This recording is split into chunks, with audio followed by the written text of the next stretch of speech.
তো সাইয়েদনা সুলাইমান বললেন, আল্লাহ, গোটা বিশ্বের সব প্রাণীকুল, পশুকুল, পক্ষীকুল, জিনকুল সবাইকে আমি একবেলা লাঞ্চ খাওয়াবো, দুপুরের খাবার। আল্লাহ বললেন, নো সুলাইমান, এটা তোমার কাজ না, এটা আমার কাজ, তুমি পারবা না। সাইয়েদনা সুলাইমান বললেন, আমার মনে বড় শখ, আমি যদি একবেলা সবারে মেহমানদারি করাইতে পারতাম, আমার কলিজাটা ঠান্ডা হয়ে যেত। আল্লাহ বললেন, ওকে, ট্রাই করে দেখো পারো কিনা। সাইয়েদনা সুলাইমান আলাইহিস সালামের অনুসারী ছিল জিনেরা। জিনের বাদশারে বলল, জিনের বাদশা, যাও সাগরের পাড়ে 40 কিলোমিটার জায়গার মধ্যে খাবারের আয়োজন করো। জিনের বাদশা বিশাল বিশাল ডেগ পাতিল নিয়ে সমস্ত জিনদেরকে নিয়ে রান্না বান্নার কাজ শুরু করলো। 40 কিলোমিটার ব্যাপী জায়গা নিয়ে খাবার তৈরি করা হচ্ছে।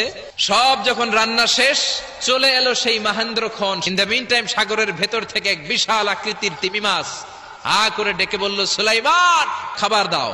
উনি ঘোষণা দিলেন, যাও এটারে খাবার দাও। তিমি মাছ বিশাল বড় করে বসে আছে সাগরে।